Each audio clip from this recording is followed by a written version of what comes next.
इस वक्त की बड़ी खबर पश्चिम बंगाल से आ रही है। काउंटिंग से पहले ममता बनर्जी को बड़ा झटका लगा है। कलकत्ता हाईकोर्ट से ममता बनर्जी को झटका लगा है।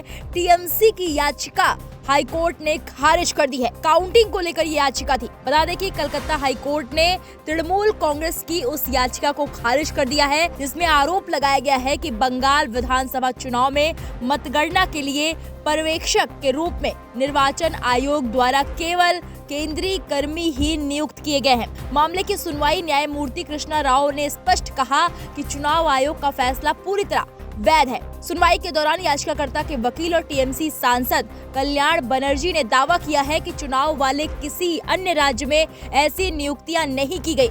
उन्होंने ये भी कहा कि मुख्य निर्वाचन अधिकारी को ऐसा करने का कोई अधिकार नहीं है। बनर्जी ने दावा किया कि राज्य सरकार के कर्मचारियों को मतदान ड्यूटी के लिए बुलाया गया था, लेकिन मुख्य निर्वाचन अधिकारी द्वारा जारी एक आदेश में उन्हें मतगणना पर्यवेक्षक के रूप में नियुक्ति से अलग रखा गया। सुनवाई के दौरान चुनाव आयोग की ओर से वकील ने कहा कि आयोग सभी कदम नियम और कानून के दायरे में उठा रहा है, लेकिन यहाँ याचिकाकर्ता का उद्देश्य मतगणना को सिर्फ पीछे करना है। मामले की सुनवाई करते हुए अदालत ने ये भी टिप्पणी की कि याचिकाकर्ता के आरोपों के समर्थन में पर्याप्त सबूत पेश नहीं किए गए। हालांकि अदालत ने याचिका खारिज करते हुए ये स्पष्ट कर दिया कि अगर भविष्य में मतगणना में किसी तरह की गड़बड़ी या धांधली के ठोस प्रमाण सामने आते हैं तो उसे चुनाव याचिका के माध्यम से चुनौती दी जा सकती है। वहीं दूसरी ओर अचानक मतदान केंद्र के स्थान बदलने को लेकर भी वकील विश्वरूप भट्टाचार्य की ओर से हाई कोर्ट में याचिका दायर की गई है। याचिका में कहा गया है कि ये नियम के खिलाफ है। हाईकोर्ट ने इस मामले में भी अपना फैसला सुरक्षित रख लिया है। बंगाल विधानसभा चुनाव 2 चरणों में 23 और 29 अप्रैल को हुआ था। मतों की गिनती 4 मई को होगी। एग्जिट पोल ने पश्चिम बंगाल की राजनीति की तस्वीर बदल दी है। एग्जिट पोल के मुताबिक राज्य में बीजेपी जबरदस्त प्रदर्शन करती दिख रही है। सबसे चौंकाने वाला तथ्य दूसरे चरण को लेकर सामने आया है, जिस फेज में बीजेपी को कमजोर माना जा रहा था और झटके की आशंका जताई जा रही थी, वहां भी पार्टी शानदार प्रदर्शन करती हुई नजर आ रही है। ये डेटा संकेत दे रहे हैं कि बंगाल में सत्ता विरोधी लहर और ध्रुवीकरण ने बीजेपी के पक्ष में काम किया है। अगर ये नतीजे वास्तविक परिणामों में बदलते हैं तो ये ममता बनर्जी के गढ़ में बीजेपी की बड़ी सेंधमारी होगी। वहीं कुछ एग्जिट पोल ये भी दावा कर रहे हैं कि पश्चिम बंगाल में कड़ा मुकाबला देखने को मिल रहा है। टीएमसी को 138 से 150 सीटें मिलने का अनुमान है, जबकि भाजपा को 144 से 154 सीटें मिल सकती है। कांग्रेस के खाते में 0 से 1 सीट और वाम दलों को भी 0 से 1 सीट मिलने की संभावना जताई गई है। पश्चिम बंगाल में सरकार बनाने के लिए किसी भी दल या गठबंधन को 148 सीटों की जरूरत होगी। इस चुनाव में मुख्य मुकाबला तृणमूल कांग्रेस और भारतीय जनता पार्टी के बीच है। चुनाव के दौरान दोनों तरफ से एक दूसरे पर तीखे जुबानी हमले हो रहे हैं। इसी बीच कल्याण बनर्जी को भाजपा की तरफ से पलटवार सामने आया है। शहजाद पूनावाला ने क्या कुछ कहा है टीएमसी पे पलटवार करते हुए, ये भी आपको सुनाते हैं। टीएमसी का मतलब बन चुका है द माफिया कल्चर, और कल्याण बनर्जी सबसे बड़े सीरियल ऑफेंडर है। ये अपनी हार को देखते हुए पहले डिनायल में थे, फिर कल रात को ड्रामा करने लगे और अब धमकी और गाली पर उतर आए हैं। जिस प्रकार की भाषा कल्याण बनर्जी ने देश के गृहमंत्री के खिलाफ इस्तेमाल की है, मुझे लगता है कि ये दिखाता है कि ये नफरत के भाईजान और धमकी की दुकान बन चुके हैं। और पहली बार नहीं है कल्याण बनर्जी ने इस प्रकार की भाषा इस्तेमाल की है। माननीय सुप्रीम कोर्ट और चीफ जस्टिस ऑफ इंडिया को भी इन्होंने गाली दी है। उपराष्ट्रपति का भी मखौल और मजाक उड़ाने का काम पार्लियामेंट की स्टेयर्स पे किया था। हर संवैधानिक संस्था को कभी उंगली काट देंगे, कभी धमकी देना, कभी गाली देना। तो क्योंकि ये आने वाले चुनाव पश्चिम बंगाल में बहुत बुरी तरह से टीएमसी हार रही है, तो हार के कारण ये डिनायल, ड्रामा और धमकी और गाली पर उतर आए हैं।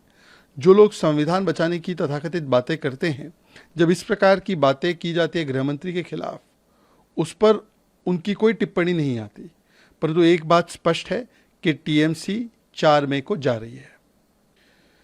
The kind of language used by Kalyan Banerjee against the home minister of this country shows that they are all about नफरत की दुकान and धमकी के भाईजान। This is not the first time serial offender Kalyan Banerjee has used such language. He has used such language against Chief Justice of India, against Supreme Court. He has mocked Vice President of India's posture. He has abused judiciary. He has said, I will cut off fingers of Chief Election Commissioner. So he's a serial offender. And ever since the exit polls have come, ever since it is evident that TMC is losing the election badly in Bengal and the BJP is winning handsomely, since then we are seeing D for denial, D for drama that they have done last evening, and D for dhamki and gali. This has become the operating procedure of TMC, which is the mafia culture. And very soon the people of West Bengal are going to get rid of this kind of politics of abuse and dhamki forever. I applaud Mr. Khadge for being very candidly honest. He has the position of the president, but he does not have power of the president. He has admitted that he is only nominal head of Congress party. Congress party says that they have made SC president, but he has not been given power because power is with the Parivar. Just like Manmohan Singh was remote controlled by Sonia Gandhi during UPA government, now you have a situation where the president is remote controlled by the first family. And Congress is a parivarik company, it is not a political party. So Mr. Khadge has made this candid admission, but it is very insulting that you say that you have made a SC president and then you don't even give them the power to decide Chief Minister of Karnataka. Also, it shows that what kind of situation is prevailing in Karnataka, where Congress is fighting Congress, Shiv Kumar versus Siddaramaiah. Now Parameshwar ji is also saying that Khadge ji should be made. Khadge ji is saying that High Command, not him, High Command will decide. So neither Khadge ji is having command, nor does Khadge ji consider that he is in the highest post. This is a very sorry state of affairs. देखिए, खड़गे जी ने बड़े बेबाकी से एक सच को बयां किया है कि अध्यक्ष का पद उनके पास जरूर है, पर पावर उनके पास नहीं है. पावर परिवार के पास है. जैसे प्रथम परिवार सोनिया गांधी मनमोहन सिंह जी को संचालित करती थी यूपीए सरकार में रिमोट कंट्रोल के माध्यम से, वैसी ही व्यवस्था अभी भी पार्टी में है. इसीलिए नॉमिनल हेड, टिटुलर हेड तो वो है, पर उनके पास अधिकार कुछ नहीं है. हाई कमांड वो नहीं है, हाई कमांड कोई और है. और कांग्रेस एक पारिवारिक कंपनी है, ये इससे सिद्ध हो जाता है. दुख की बात है कि कांग्रेस ढिंडोरा पीटती है, एससी अध्यक्ष बनाए, एससी अध्यक्ष बनाए, पर पावर कुछ नहीं देती. और कांग्रेस का एक और चेहरा जो कर्नाटका में सामने आया कि वहां पर तो केवल कांग्रेस वर्सेस कांग्रेस चल रहा है. कभी डीके शिव कुमार बनाम सिद्धरमैया, कभी परमेश्वर जी, कभी खड़गे जी का नाम. और खड़गे जी बोलते हैं कि मैं नाइदर कमांड में हूँ ना मैं सोनिया गांधी से हायर पोजीशन पे हूँ, तो सोनिया गांधी जी तय करेंगी. मुझे लगता है बहुत ही दयनीय स्थिति है कर्नाटका के लोगों के लिए भी.